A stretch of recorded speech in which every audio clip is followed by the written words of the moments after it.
I will introduce the chair of the Parenting and Other Abled Persons Empowerment Task Force, and her name is Shirnett Bailey. She was born in Christiana, Manchester, and went to Manchester High School. I know a lot of people didn't know that. And migrated to the United States in 2002. Shirnett is a business consultant and mentor to small and medium-sized businesses and startups. She holds a BS and Master's in Business Administration, among other academic achievements, and is currently pursuing a degree in law at the University of London. She's an advocate for the inclusion and the rights of all, especially differently abled persons. She believes in the golden rule, empowering disadvantaged groups, and the power of positive words backed by decisive action. Miss Bailey and her team are being supported by our interpreter service partners, PA, Bridging the Gap Interpreting Services in Jamaica, represented by Stephanie McIntyre Groves, and Deaf Empowerment Abroad, a nonprofit that exists to serve the deaf population of Jamaica, represented here today by Mrs. Diana Black, President of Deaf Empowerment Abroad. Ladies and gentlemen, educators, all colleagues, please join me in welcoming Shirnett Bailey and her team.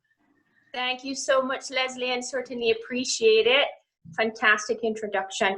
Again, just to follow up on what Leslie Ann had asked before, if we could all, if you're not on this discussion as a panelist, can you please come off video, because we do have interpreters who will need the space. The bandwidth is limited, so we will just accepting for the persons who are presenting. If you could please come off camera, would certainly appreciate it. I think a couple of people perhaps are not in their room, so if tech could assist us in the background and just take all those persons off camera, I would appreciate it as well. I know it's a lot to do, but let's see where we are right now. Nicely, I see a lot of people coming off. Thank you so much, certainly appreciate it.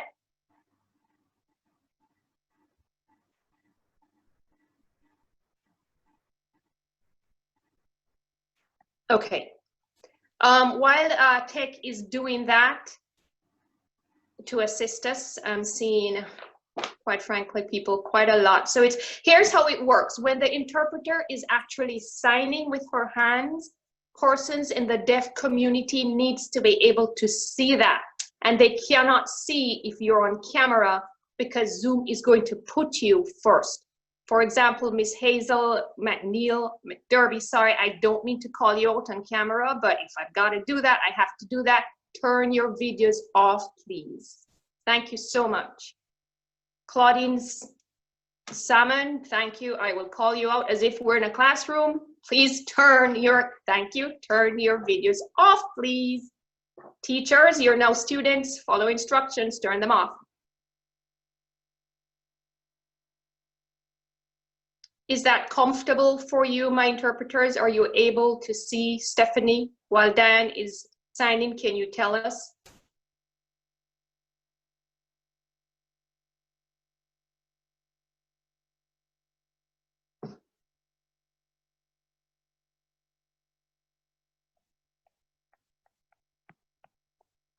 Okay.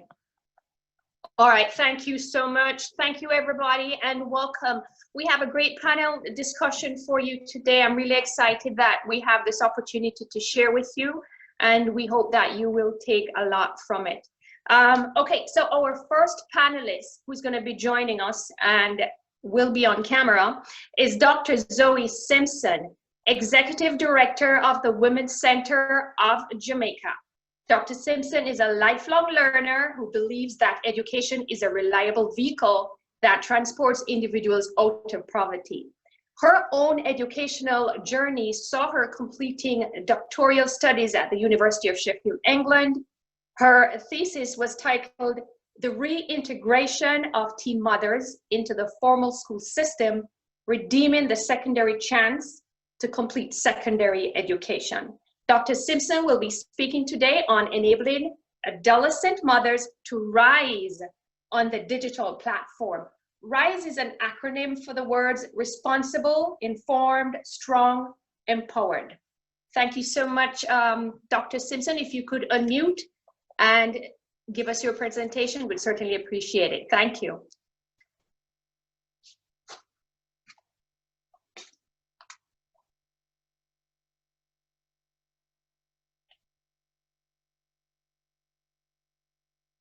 There you go. Zoe, are you muted?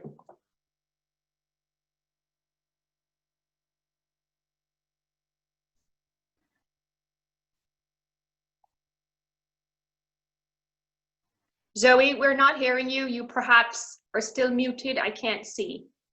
Can you please unmute yourself?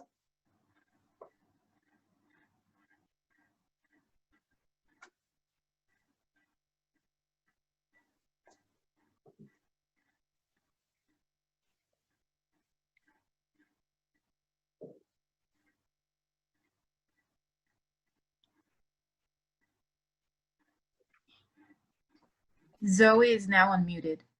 Thank you. Great. Thank you so much. Great. For about a minute, I wondered whether I was going to get on. Thank you so much. What a privilege to participate in this activity, this symposium this afternoon, and to share about the work of the Women's Center as it seeks to position adolescent mothers to find their places on the global stage, and specifically for this presentation, to find their places on the digital space. Within the time frame allotted for this presentation, I will first give a general overview of the work of the foundation. So it's a government agency that was established in 1978. The mandate of the program was, or still is, to provide adolescent mothers with the opportunity to continue their education during the period of their pregnancy. The Women's Center operates from 18 sites across the island of Jamaica under the Ministry of Culture, Gender, Entertainment, and Sport. And this diagram here summarizes the intervention into 4 segments, really. So there is continuing education during pregnancy. A girl is pregnant, something is happening in her belly, her brain is still very active and productive, pardon the pun, and so she is able to still learn and can maximize her potential in as much as she is pregnant. She comes to the Women's Center, then she spends a year, and then we take her to the next stage, which is the reintegration into the formal school system. There's a reintegration policy that was passed by Cabinet in 2013 that says her space must remain in school. It's her inalienable right to have a sound education. So she is reintegrated, and she has the option of going to a school of her choice or the school from which she came. And then the girls are facilitated to ensure that they are given whatever psychosocial and financial support they need to complete their secondary education journey. We take them to the zenith then of completion, and we're happy to say in a number of instances we have roughly 80% of the girls who graduate. Sadly, some of them do drop out a second time, and that is something that we must speak to and seek to address. Zoe, I'm so sorry, Dr. Simpson, I'm sorry to interrupt you, but unfortunately, because we do need to see the interpreters, yes. We're not able to share your screen. So you will need to give your presentation without sharing your screen. I do apologize for that. No, Shirnett, let her share it. I spotlight one of the interpreters' video, so it can stay up front. So it's good. As long as it's big enough? Yeah, she's fine. Yeah, it's good. It's spotlighted. Okay. So she can keep it on. They will just see the interpreter small. The interpreter has to be big enough is what I'm saying. Yeah, they will see. They will see. in the corner of the screen. Alrighty, thank you. It's Okay. allowed then? Go on, please. Okay, great. Thank you so much. The babies accompany their mothers to school, and they receive care in the day nurseries while the girls attend the classes. We place a lot of emphasis on completion. That is the, what shall I say, that is the indication of the success of the work that we do. On average, we see 1,100 girls each year, and to date, we have served 49,000 adolescent mothers across the island. In terms of successes, we have earned ourselves international and national best practice. And in 2018, we were the recipients, one of 2 recipients for the UNESCO Prize for Girls and Women's Education. And yes, we are proud to say that the model of intervention has been studied and replicated globally. I want to draw attention to the fact of inclusivity where the adolescent mothers are concerned. And so we have the current thrust of enabling the girls to rise, to be responsible, to be informed, to be strong and secure, and to be empowered as mothers. Oops, sorry. Where that is concerned then, there are some issues to be addressed, some remedial efforts that are currently in place, and some outstanding gaps yet to be filled. So we have the issues of lingering discrimination and stigmatization, where persons in Jamaica, sadly, still think that the pregnant girl would have relinquished her right to an education, and there's no point in spending limited resources to have her educated. So wrong. So we focus therefore on individual counseling to help her to square her shoulders and to raise her head. She comes to us with her shoulders slumped over and her head in the dumps, thinking it's the end of her dreams, the end of her world. And we seek therefore to rewrite the script for the girls and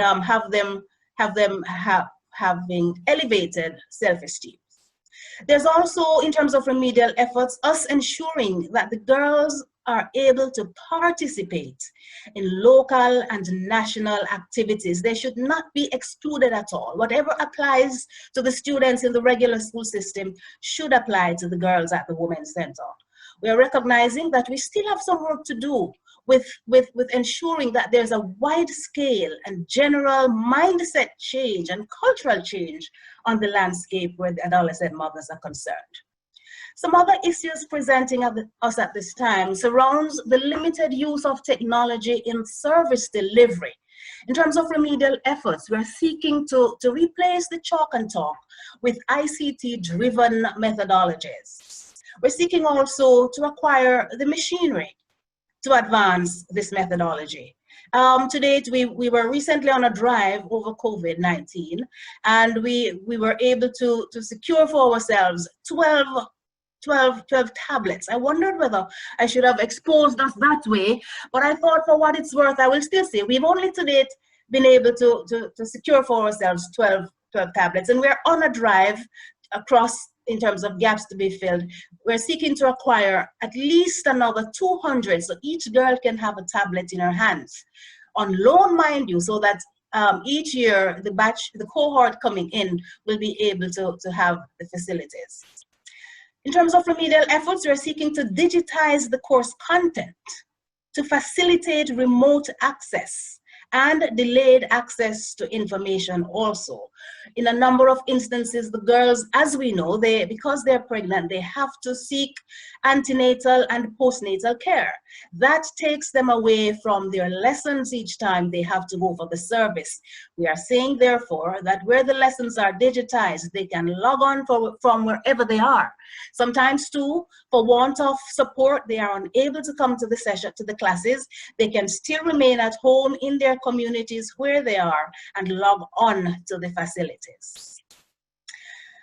We recognize in terms of gaps that we have to have our service providers therefore comfortable with the use of the technology, comfortable with the use of a diversified means of technology even. And so we must therefore have continuous professional development sessions and workshops where we are always training and keeping our staff up to date with the machinery.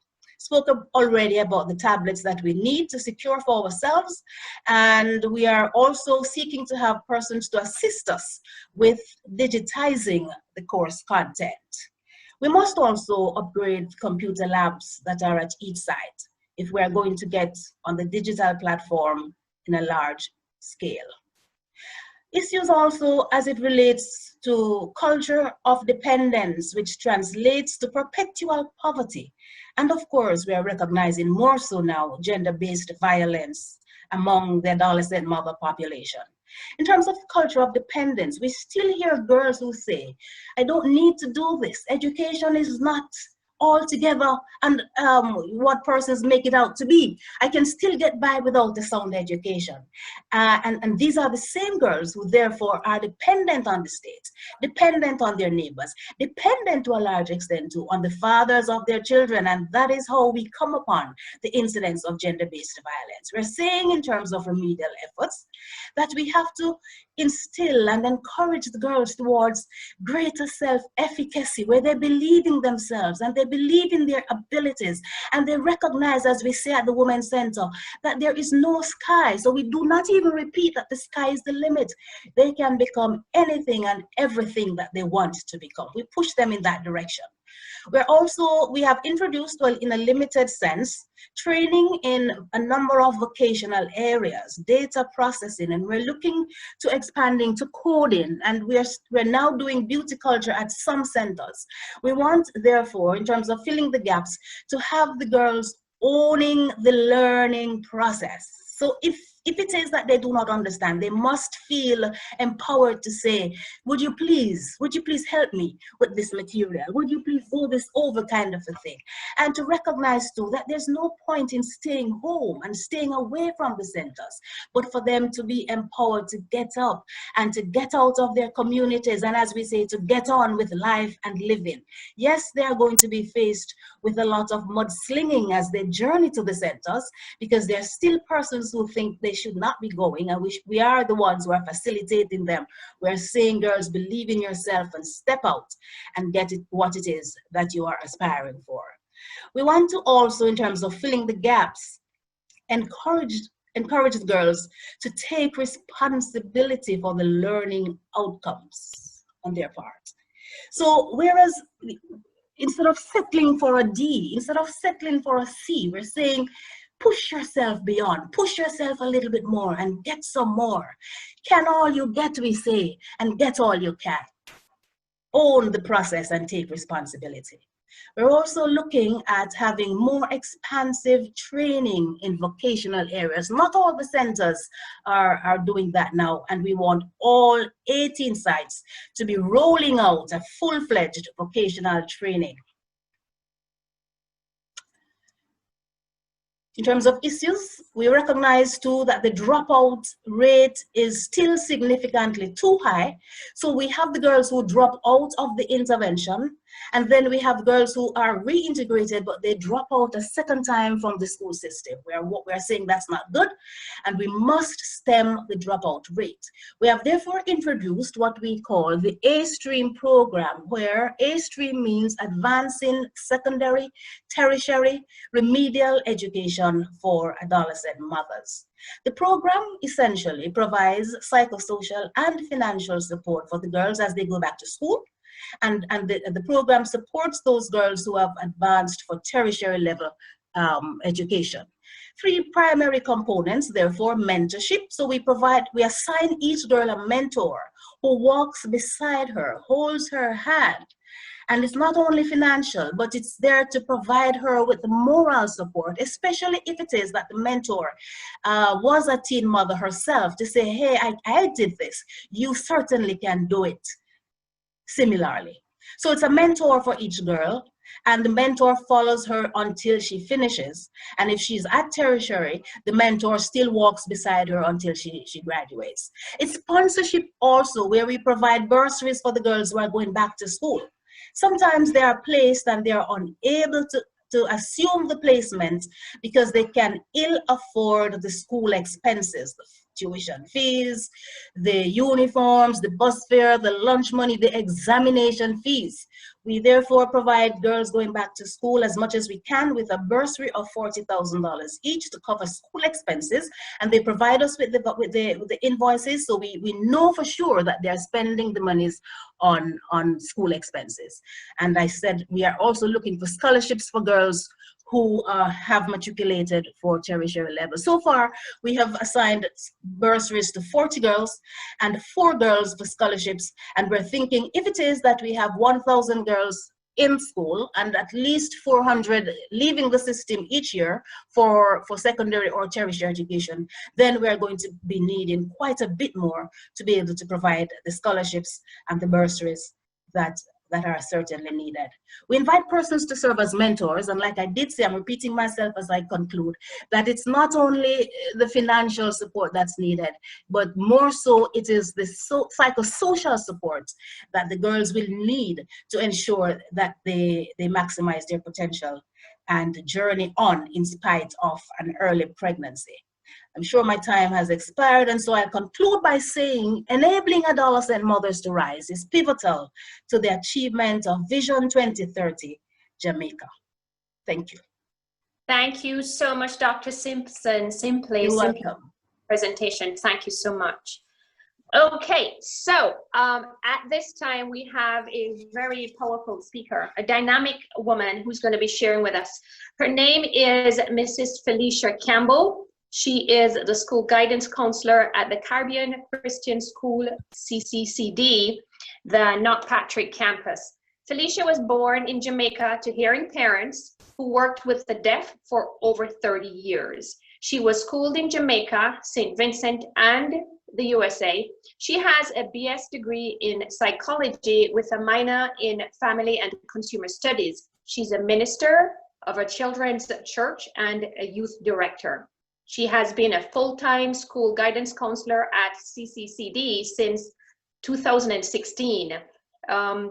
During the 2003 to 2010 period, Felicia helped to lobby for allowing the deaf to obtain a driver's license in Jamaica. Welcome, Felicia, and thank you for joining us.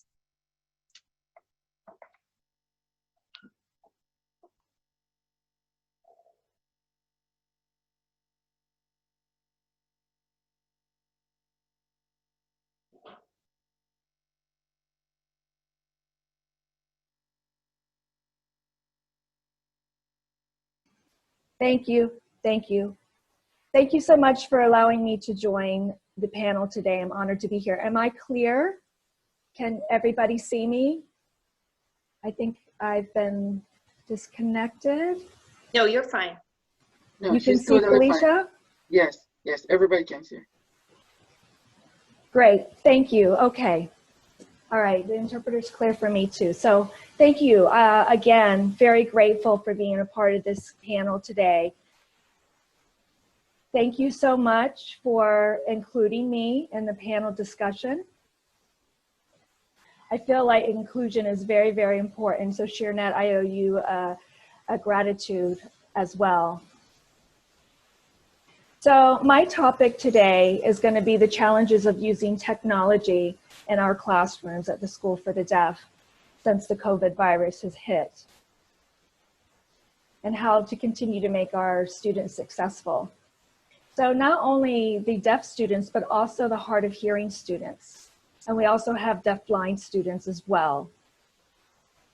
So we always want to include everybody in this presentation. So generally, you know, deaf can do jobs, we get training. Many deaf people are involved, they're like chef, cooks, working in hotels, teachers, nail techs, hairstylist, many, many different jobs. But the number one is technology. You know, we want to focus on technology. There's a real interest in that. So today, you know, technology varies. Some of it's strong, powerful, some of it's not as powerful. The speed is constantly changing. So like different companies, different groups may be They'll need an IT person, a technician to come in, a skilled technician. So they will actually hire someone to be on staff to help them continuously with their just technology issues. So many deaf people and hard of hearing, you know, we have strong visual senses. So we can have a visual perspective that other people can't really. And we also will have body language, facial expressions, gestures. We're a very visual language. So when you connect the two of them together, technology with our strong visual capabilities, innately, it's a beautiful marriage. So when we have technology and we're able to see things clearly and the screen is vivid, so it's quite a benefit for the deaf community to have access to technology. Now I want to go back and focus on technology itself. So to process through and become successful and to gain the skills of a technical specialist, there's so many barriers for the deaf individuals that are working. So the first one is communication access. You know, if the individuals around them do not know how to sign. So, you know, a deaf individual has skills to type and communicate back and forth that way. But there are tremendous communication barriers in place. So I've noticed a few people are successful because maybe their coworker or their boss has started to learn the language themselves because they want to start to develop this partnership and this correlation and with their employees. So language communication is such an important part. And to bring in an interpreter, it is very expensive now. So that is one of the negatives. So one thing's, you know, a boss will have to organize and bring in a person to explain for like deaf culture, deaf communication, deaf workers. We really need that to bring some cultural facilitation into the workplace because most people aren't familiar with that. And then our second issue with barriers of success is the written language. So you have to remember many deaf people's native natural born language is sign language, Jamaican Sign Language. And the second language is English. So many deaf do struggle with English, but what I want to stress is that if you see written English of a deaf person and you have trouble reading it, it doesn't mean they're not intelligent. You just need to understand that it is their second language. So it's just like if someone spoke Spanish and then English was their second language. Now, our third barrier to success, and I know this happens all around the world, especially with technology, we see more and more of this happening, access around the world. So since COVID has happened, especially, so many deaf people are still feeling like there's barriers in place for them, and this leads to being felt left out and not included. So right now we're talking about how to use technology, how to use it in the future, not only now, but in the future, in the areas of technology in our deaf community. So again, children who are learning, you know, the keyboard and technology, one thing is their vocabulary and their English. When they develop English, it's got to be learned through their natural language ASL. Then they'll be able to language acquisition much quicker. So we can also teach them math through technology. And math is a wonderful skill because then we have a lot of students that want to become accountants. So I know that Zoom sometimes it's hard, it's tricky, like trying to contact the bank, but working with math Technology would really help this immensely. So communication skills, watching an interpreter and seeing how they communicate with other students and teachers. This will also develop a partnership.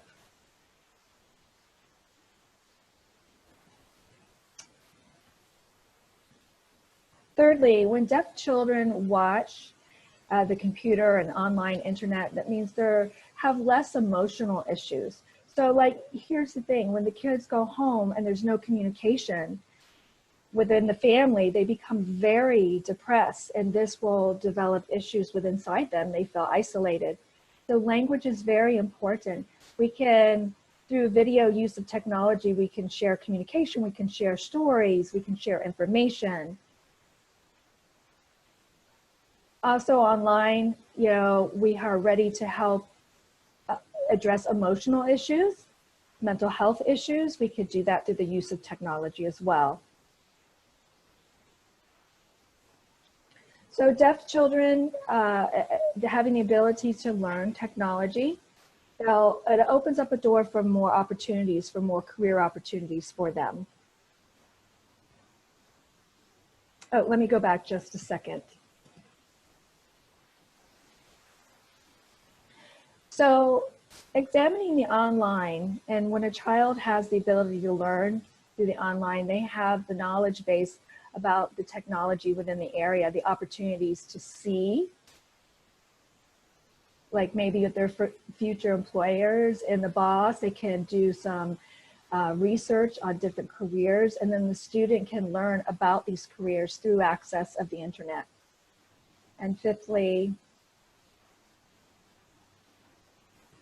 deaf children can really analyze the skills, and maybe they don't have an interest in cooking. Maybe they don't have an interest in becoming a hairdresser, but they do have a strong interest in technology. So they can learn about the different areas specifically and decide their major from there, an area that they might like to specialize on. And this will allow them, when they have the access to the internet and community, and they can become successful. And so many deaf children are very interested in this area. There's a man in Jamaica, his name's Justin Forbes. Oh, he's fantastic. He is an animator, and he's so skilled. His boss is hearing, Justin's deaf, and his hearing boss was shocked. And he was just amazed at the skills that Justin has, because he has that strong visual skill. So also in the US, there's a gentleman, Martin,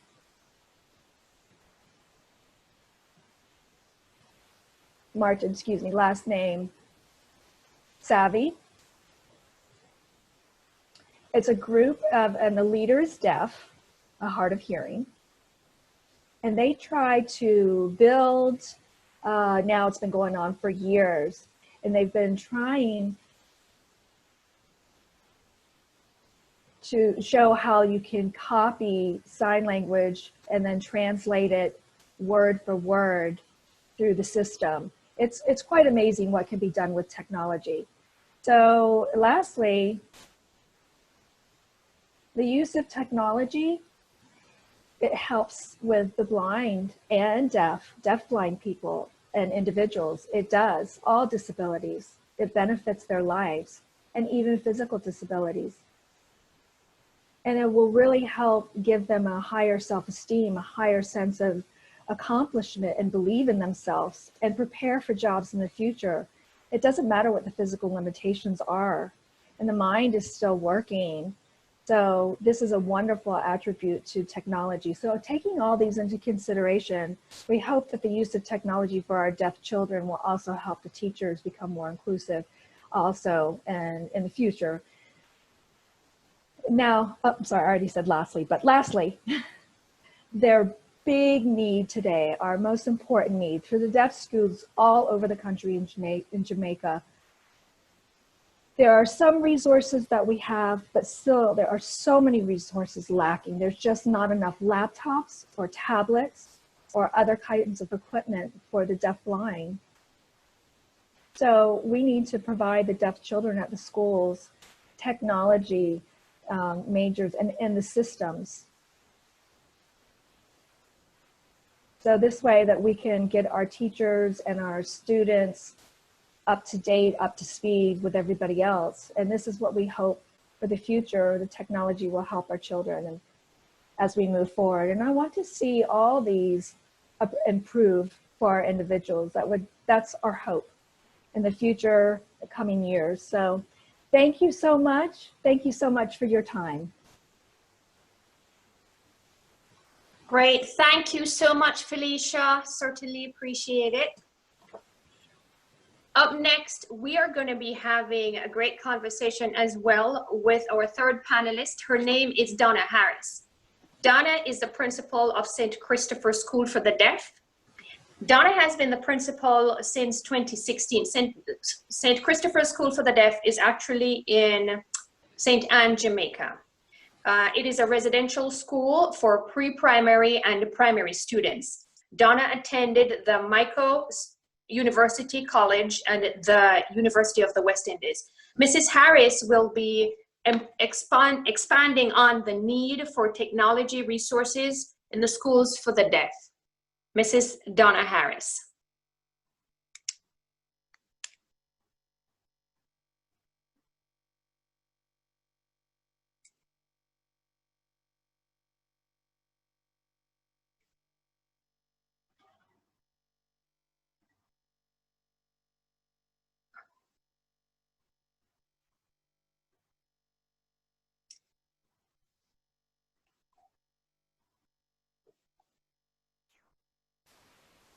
Hi, can you hear me? Yes, yes, everyone can hear you.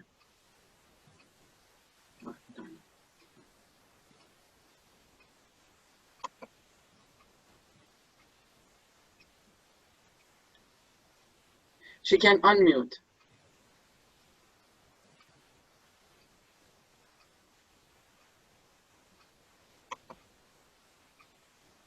She's on now, yes.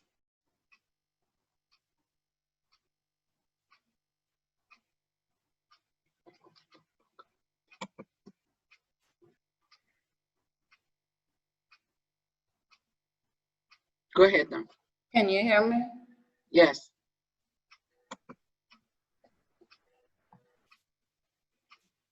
Okay. Good afternoon, everyone. Donna Harris, as you said, I'm thankful for your invitation to be a part of this meeting this afternoon. I'm going to be speaking on the topic of the need for technology in schools for the deaf. A lot of what I've already said has been said by Mrs. Campbell, because our topic is pretty close.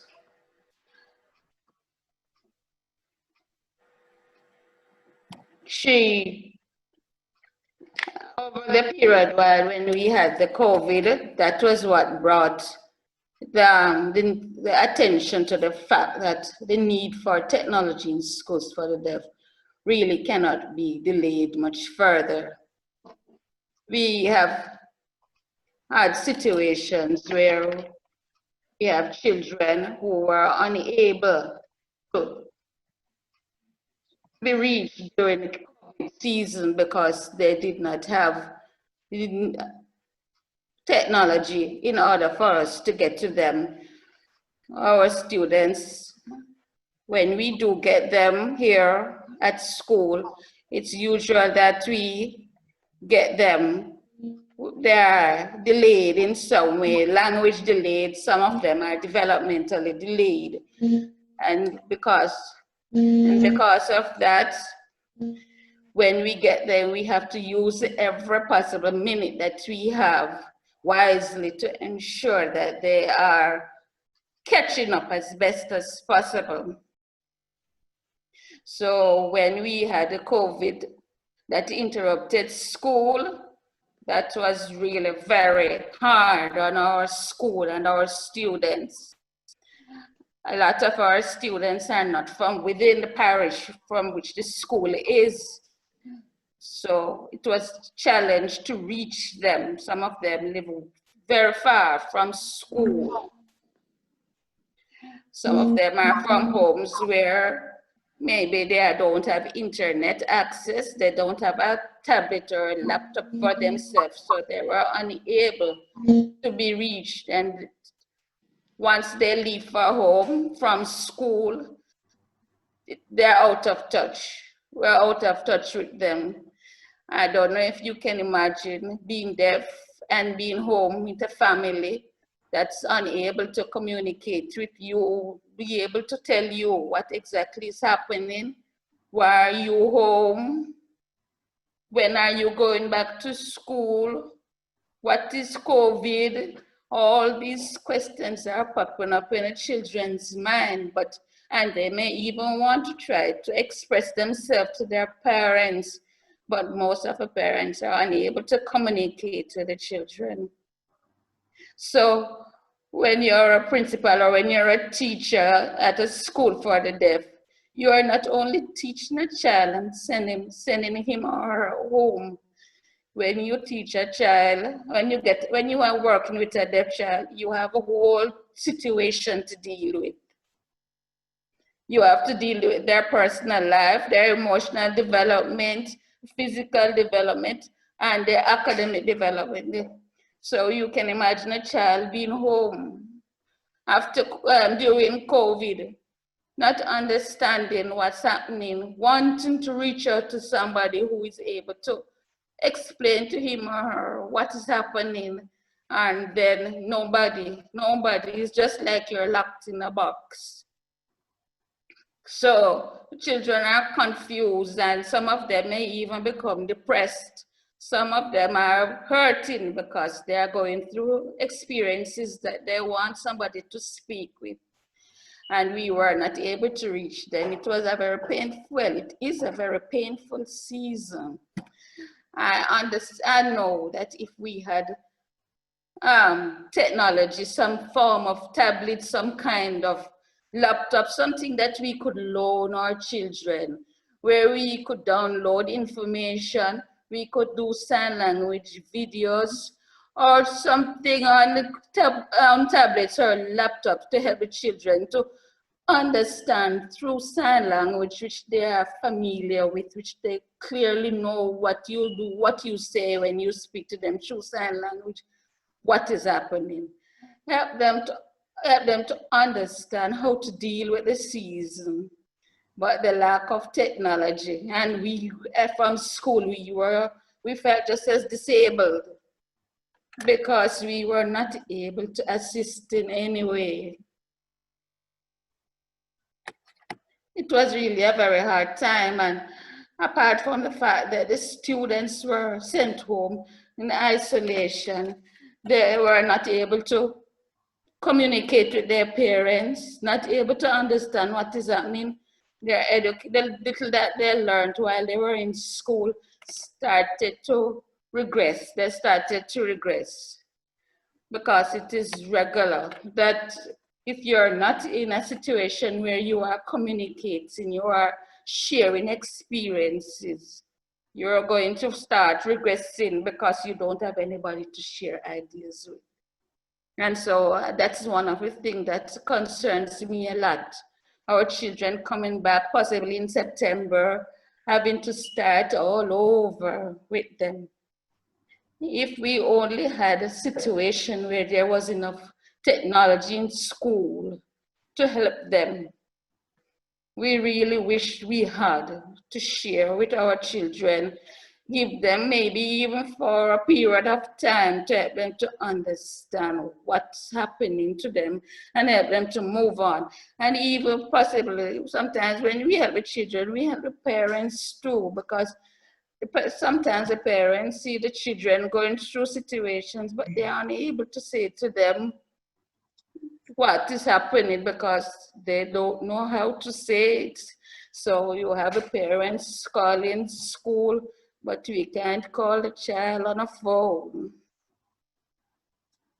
So we are stuck, and it's not every child that has the ability to read English print and clearly understand what they read. If they were able to see the signs, they were able to see you communicate with them through JSL, then they would be in a much better position.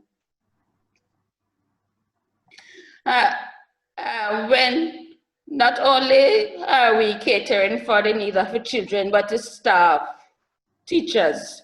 We have, at our school, St. Christopher, we have deaf staff. Many of them too were just in a similar position as deaf children, wanting to understand what happened or what's happening and how do they cope with what is happening. But they were unable to do so because maybe one or two of them can do some amount of speech reading, but not enough to make them understand exactly how to, or why, or where. Most of them were just lost. And as such, you find when you do meet one or two of them, maybe on the road, they have so much to say and so many questions to ask. So the need for technology is really very important for children who are deaf. And we need to ensure that as we go along, we earn some form of technology to help our children to cope, not only for school, but for life. Thank you. Thank you so much, Mrs. Harris, for sharing with us. Thank you so much. Have no need to expound on that. You did a fantastic job. Thank you so much. Our next speaker is Jerome King. Jerome is the owner of Jerome King Communications in Jamaica.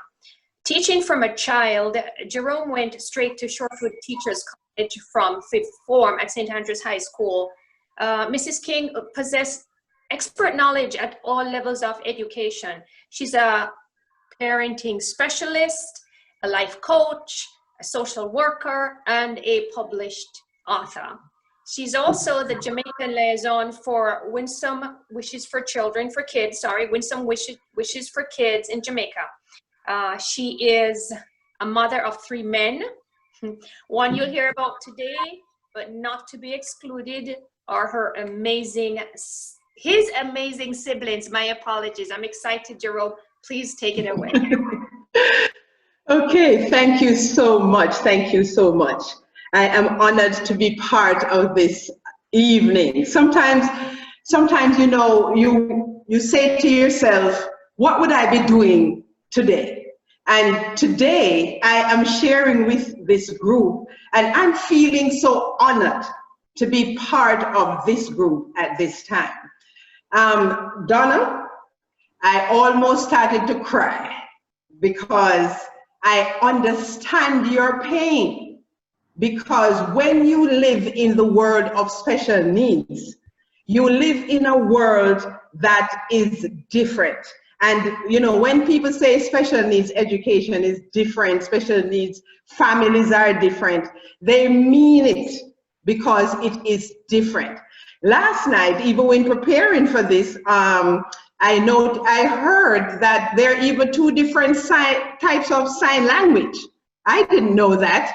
So today, when they're talking about sharing the screen, they were sharing one type of sign language, and you know, it's also interesting. But thank you so much. I am honored to talk about autism. My son is 29 now, and he's autistic. I am the proud mother of an autistic child. And when I say that, I mean that, you know, it is difficult. For those out there, you are teachers. Now teachers have inclusive classrooms, whether they like it or not. So they have to learn how to be aware of things like autism. So continuous training. We're talking about we're talking about children, we're talking about adults, we're talking, you know, some of the parents have autism, and, you know, we have not even touched that yet.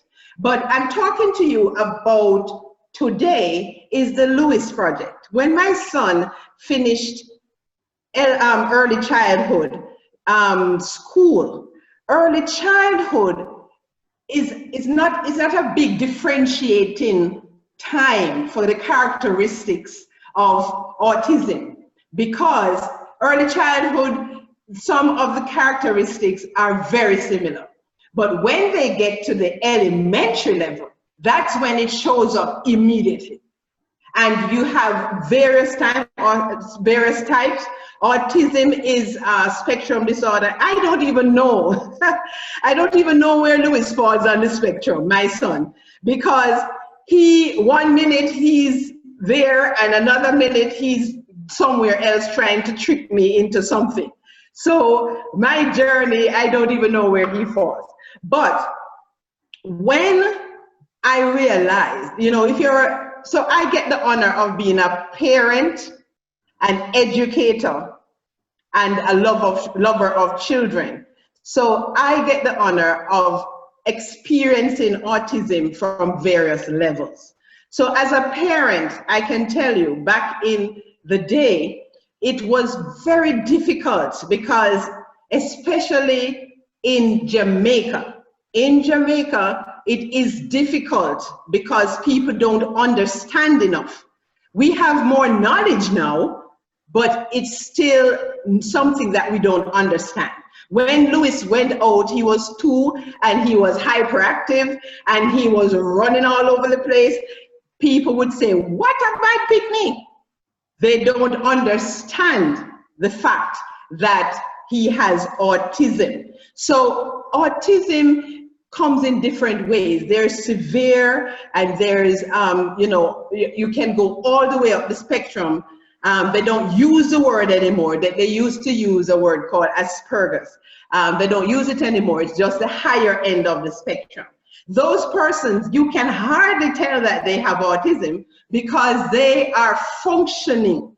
But sometimes you come across them, you know, these are the people who can build highways, but they really just can't do anything smaller. You know, you might ask them to add 2 and 2 and they can't do it. But their levels, their intelligent levels can go to a higher degree. So when Lewis finished early childhood school, the kindergarten, and he graduated, there was a problem. There was a problem in Jamaica at that time to get him into a school that would, I wanted him into a school that was inclusive. And it was a difficulty at that time because you're either in a special ed school or you're home. A lot of autistic people are left at home because people don't want them to be judged. They don't want to bring them out. So I had a problem, and because I was an educator coming from the United States and actually working in the Head Start program, I had a problem trying to find a good place for him. And one day I took him back to my nursery just to find until I found a place. And the new owner called me and said I had to take Louis out. And I cried.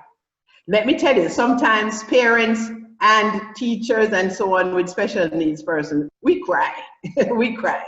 And I cried and I said, if I get an opportunity, I am going to go back into education. I was in PR at the time. And I'm going to go back into education and see if I can help people.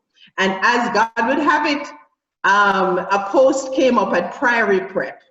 And at the interview, I boldly said, listen, I'm going to be trying to do a program, an inclusive program.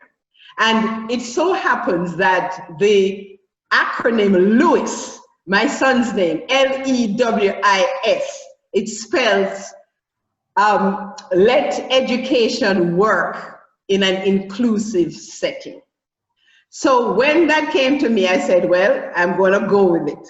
So we opened an inclusive program at Priory just out of heart, not out of any big research, not out of anything, but out of heart. Fortunately, I was with a team of teachers. Teachers, let me tell you, you have to be committed to special education, to have the patience and everything to work with people with autism and so many disorders. But remember, I said I had promised to help other people. So in the Lewis Project, what we would do, they would have their classroom, but each child would go to classes with their peer group. Their chronological age, they will go to classes, say for instance, art, drama, those sorts of things. And we just had a very interesting time. It was a learning process. So the first thing that happens that did not happen on the Lewis Project, because it should have, is that we need to really sensitize the public that we are dealing with. We sensitize the parents. We need to sensitize the people around us who will have to deal with persons with special needs. We need to sensitize them.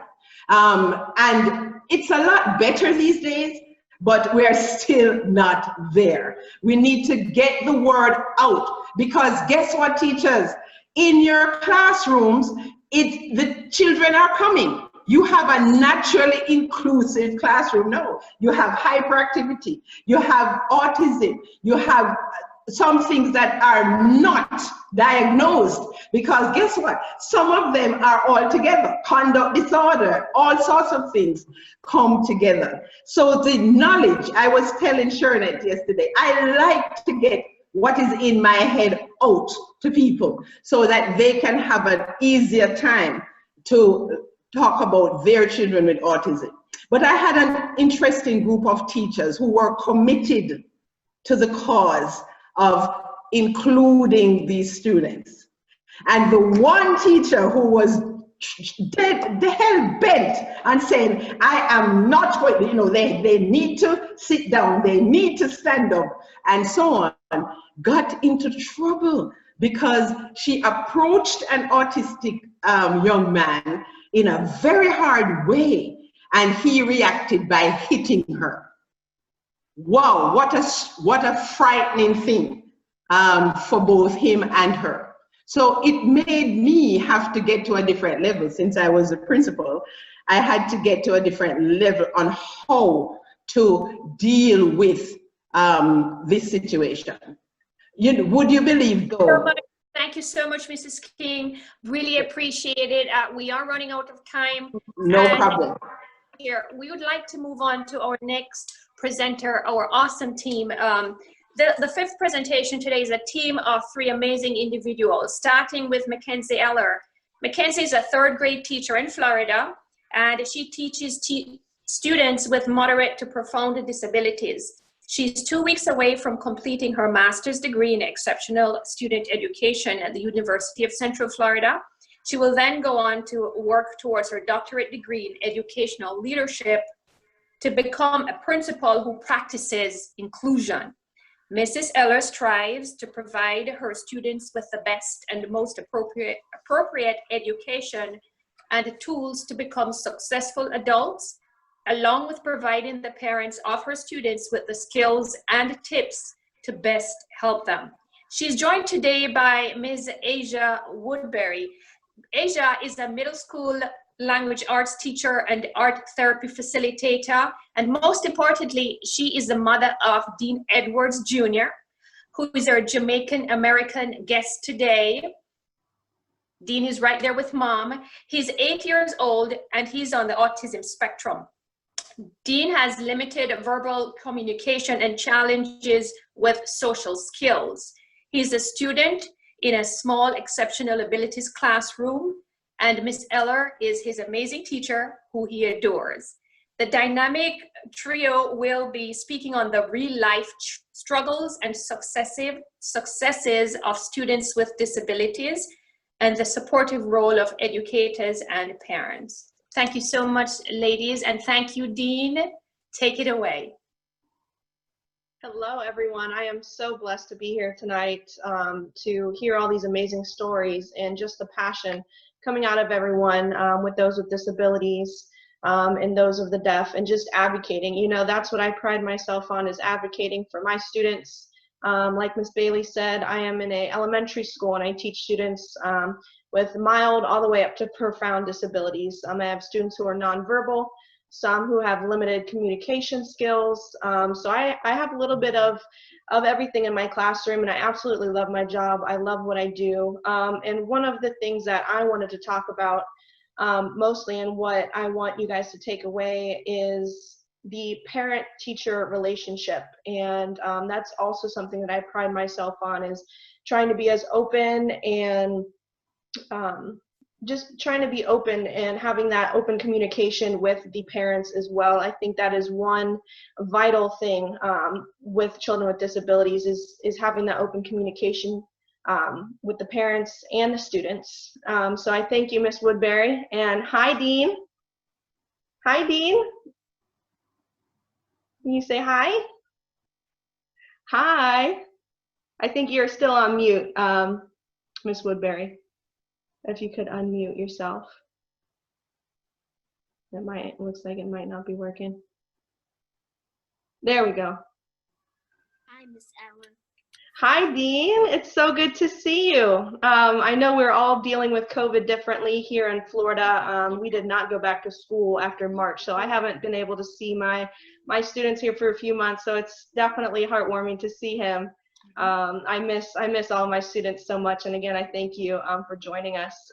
So Ms. Woodbury, could you just kind of give us a little background on Dean, talk about his age he was diagnosed, what he's diagnosed with? Yes, he's right now Dean is 8 years old. Back when he was 3, he was diagnosed with autism, so he's on the autism spectrum. He was normal development as a baby, did his first steps. He had a few first words, but then as he got into the 2-year state, 2 years old, we noticed that his vocabulary wasn't developing and he wasn't speaking enough. He would play with toys in a weird way or unconventional way, and he would pretty much like stare into space sometimes. So we talked to our pediatrician about it, and they sent us to a specialist who did a few tests, and they confirmed that he had autism. Okay, great. Thank you for sharing that. And it's awesome to see Dean. Awesome to see him. I miss him and all my other students so much. And like I was talking earlier, the parent relationships as a teacher, I think it is so important, and especially with Miss Woodbury, we've had a very open communication, very great relationship. That some days I need to text her, hey, you know, Dean didn't have a great day today, and things like that. And I don't want teachers to feel like parents will get offended with that. You know, if you have this open communication, that is something for the parents to take home and also work on. And that has been something that has been very, very helpful for a lot of the parents. I've gotten a lot of feedback. And I also wanted to talk about some helpful tips and strategies that I use in my classroom that Miss Woodbury has also come to me and asked, hey, Miss Eller, you know, what are some things that I can work on with Dean at home? We're having troubles with this, this, and this. What are some strategies that we can use? So one of the big strategies that I like to use in my classroom, oftentimes a lot of my students don't want to sit down and do the work. So what I like to do is give them options and kind of put it in a way that they feel like they are choosing what to do. So it's either maybe let's work on this math or let's work on sight words, and they might pick math. Okay, that's great. Let's sit down and do math. So that's one big strategy that I use to kind of make them feel like they're choosing and they're in control of their learning as well. And I know that works great with Dean, giving him options. And another really big tool that I use are positive reinforcements. What kid does not like gummy bears or goldfish or, you know, different types of snacks? I do that as well. I'll have them sit at the table. Okay, let's write your name on the paper. I'll give them 1 goldfish. They do that, and they're working, continuously working, and those small reinforcements are a really big thing in my classroom that work great. And eventually, you know, you'll have to give them quite a bit in the beginning, and then you can kind of take away a little bit. So we're going to work for 5 minutes. Okay, now you can have a goldfish. Okay, well, tomorrow let's try for 10 minutes. You know, and trying to build that stamina is also a really big tool that I use in my classroom. And another thing that I have that has gotten pretty big are token boards in my classroom. So the student is able to pick out a picture of maybe a toy that they want to play with. So they put the toy on their token board, and then when they listen and follow directions, they earn a coin. And whenever they get 3 coins or 5 coins, once we build that stamina up as well, they earn that toy. And that can also be used as, okay, you don't need to be doing that right now. Nope, refocus, they're not refocusing. Okay, you don't want to lose that token. So that is also a way of getting them on task, doing what is asked. So that's a great system that I have in place as well. And then the last one that works really well in my classroom are breaking work into smaller sessions. So some students don't have the ability to sit in a gen ed classroom and work on social studies for a whole hour block. You know, that's just not going to happen in my classroom. So what I like to do is break it into smaller sessions, like let's work for 5 minutes. Okay, you can take a break, 60-second break, come back to the table, let's work a little more. And again, building that stamina up for them, teaching them how to sit and learn. So that is also one of the big tools, some of the tools and the strategies that I use in my classroom. But again, I really just want to urge the teachers out there to try and build those relationships with parents. You know, and even, you don't even have to contact the parents on bad days. You know, I like to pride myself as well on sending a text message like, hey, Miss Woodbury, Dean had an amazing day today. He sat with me. He worked for 15 minutes straight doing this and this. You know, those little conversations or little text messages to parents can go a long way as well. So it's not only communicating on the bad days, but it's also communicating on the good days, and just trying to be there for the parents as well, and understand what they could be going through at home is different, and they need those helpful tips and strategies. So like I said, I just think that is such a vital thing in the classroom and beyond the classroom, is to build those relationships with parents. And I thank Ms. Woodbury for coming on tonight, and Dean as well, our honorary American Jamaican that we had the little a student on here today, and that's just amazing. And I thank you again for helping build me as a educator as well. And the open communication is just an amazing thing that we can do as educators and as parents, for those not even students with disabilities. That goes for children in the mainstream and things like that. It's a vital piece of that puzzle, to create those relationships and openness and things like that. So I thank you, Ms. Woodbury, for sharing Dean's story and letting us say hi to Dean and see Dean. And again, just letting us share some of his successes that he has had in my classroom over the past 2 years. No problem. Thank you both. Thank you so much, Ms. Ellery. Thank you, Asia, and thank you, Dean, so much for joining us today. Certainly appreciate the share. We have one more presentation, and unfortunately we still have some people who are coming on camera, which is causing us to have to pause so the interpreter can be seen by our deaf community. And I also know that unfortunately we had to cut Mrs. King off short, and that's because we don't have time, because we have to be doing this kind of, you know, housekeeping, and we've got like 5 minutes go. So I want to make sure that everyone gets an opportunity to see and hear from Mrs. Portia Byfield. Mrs. Byfield is the teacher in charge of the Mapen Unit School for the Deaf. Portia studied at the Mico University College and Knox Community College, and she has a diploma in special education and a bachelor's degree in primary education. She works at the Mapen Unit for the Deaf, and for the past 9 years, she has been a classroom teacher, and she has 4 years of experience as the teacher in charge. Mrs. Byfield is passionate about working with deaf children and seeing the deaf make advancement. Welcome, Mrs. Byfield.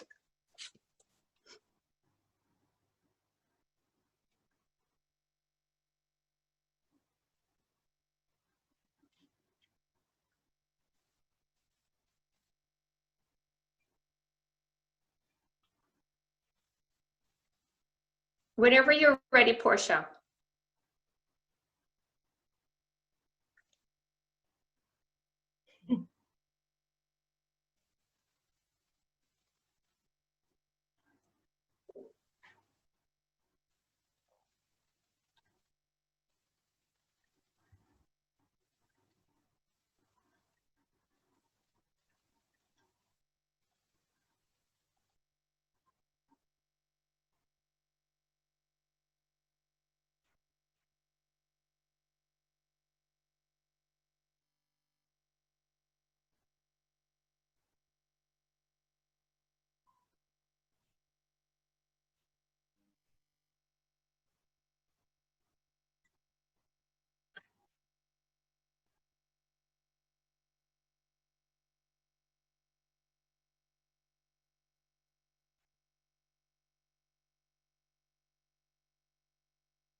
Hi, can everybody see me? Stephanie, can you see me?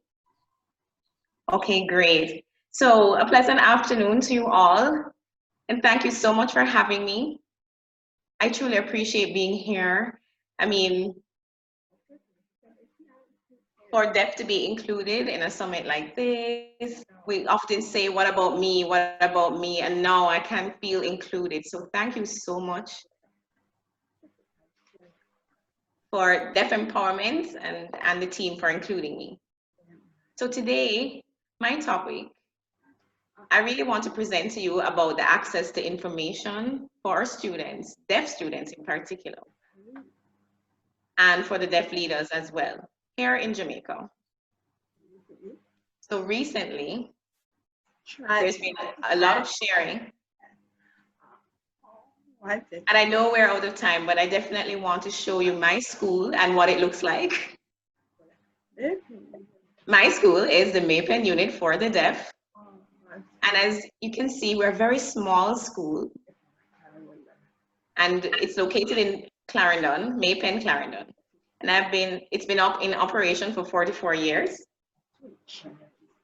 And it started with missionaries from America who came to Jamaica. And they noticed that deaf children are present in Jamaica, but they're not going to school. And so they decided to create our unit that has been advancing for 44 years. So we accept students from 10 months all the way up to the age 21. And we understand and believe in the foundation of the students. So we accept them as early as possible so that they can start early language acquisition. The students that attend our school, they are from the parish of Clarendon and also from St. Catherine, from Manchester as well. We have those attending our school. But we're the only school for the deaf in Clarendon. And so we have many that commute. They travel from far to come to our school. It's quite awesome. So here in Jamaica,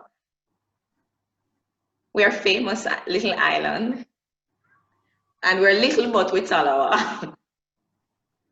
And it matches our school. We're quite little, but we do so much hard work there. And we ensure that our students are successful, that they get appropriate access to information. So for example, so the government for primary schools have 75% passes.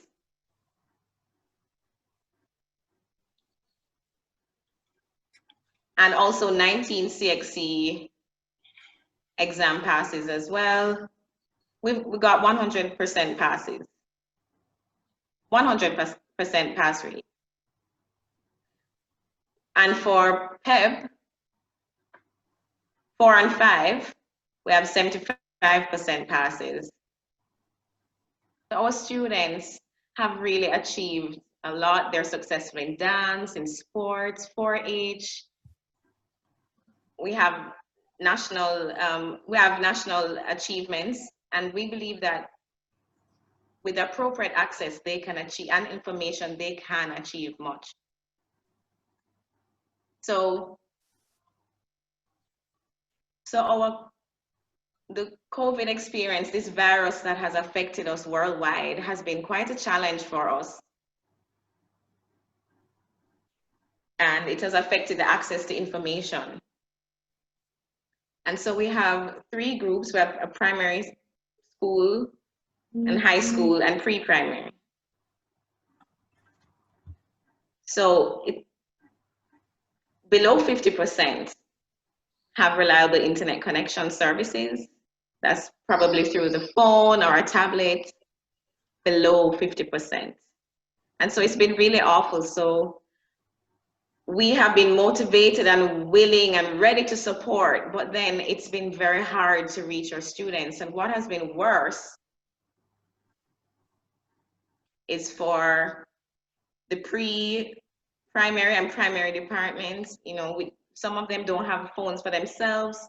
They have to rely on their parents. And then if their parents are gone to work, the students are left at home, no schoolwork to do, no communication access, no internet, no classes. They have no devices for them to use for themselves. And since March, it has been really frustrated. And we really wish that they had their own phones and their own devices. It has not been easy at all to reach them. The parents from lower income families, they can't afford to buy 2 phones and 2 tablets, you know, to share with their families. So it's been a real struggle for us and our students. So now the MOE has the government, and they've informed that there will be a provision of devices. As you can see, our school is very small. Again, we have a preschool, a primary school, and a high school, right? We have staff, and all of that in that one little box, in that one little unit. So how do we practice social distancing? So our team, we've had meetings and we've discussed maybe the best option is to have the preschool children stay at home and learn from home. But again, if they have no devices, phones and tablets, we're stuck with the how, and we're really concerned for preschool and primary school students, you know, come September. So we know that the foundation is extremely important for our deaf students. This is of concern, and we're just hoping that somehow, by some surprise, we will get support for them. That aside, I know we don't have much time, but just one other topic about the access to information as we look at the deaf leadership. So with our school, it's operated by the Jamaica Association for the Deaf. And that's kind of the main provision for education here.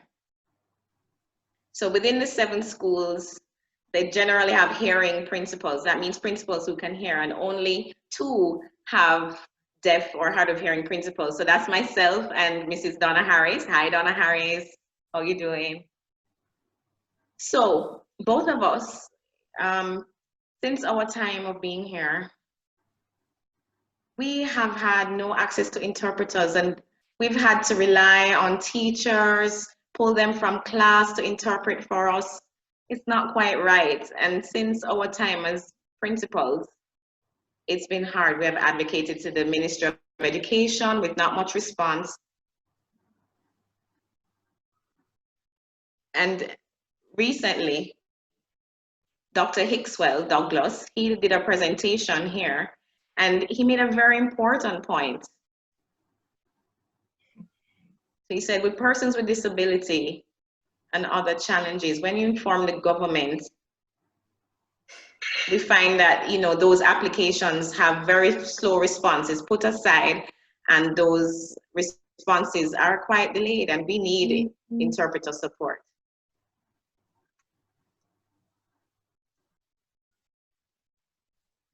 So with COVID, Portia, we have many meetings. Portia, so sorry to interrupt, but we are being told that we are 100% out of time. And I know that Dr. Dice will absolutely give us another opportunity. All of you wonderful panelists, I'm sorry. I'm trying so hard to get through this quickly that I'm... Okay, thank you. I understand the time and I really appreciate it. Thank you all for listening. Oh, thank you so much. And Dr. Dice, please remember you've got these awesome, awesome people who will be more than happy to jump on a future panel or webinar, or whatever you need them for, to assist these wonderful teachers. Thank you so much for joining us today. Bye-bye. Thank you so much, Shirnett, and all of her presenters. That was an absolutely fabulous panel discussion. I am sure that our educators across Jamaica, in the Middle East, in the UK, in the United States, across, did I say across the Caribbean? I'll say it again, that they had no idea of the challenges of the other abled persons in our world, as difficult as it has been for us who are supposedly abled. It is quite eye-opening and humbling, quite frankly, for us to be exposed to this information. It puts certainly our lives in perspectives, but realizes that there's just so much more that we need to be doing.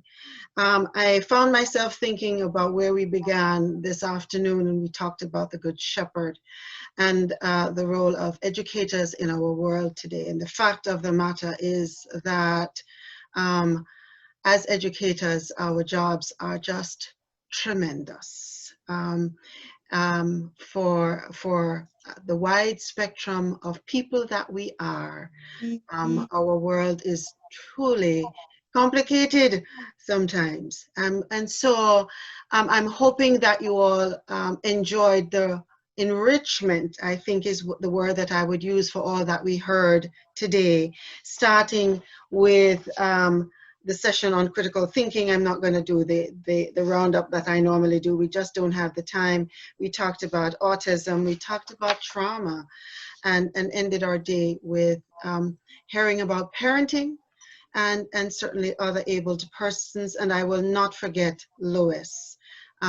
I think that one resonated with me. So I wrote that one down, and I'm sure that many others did as well.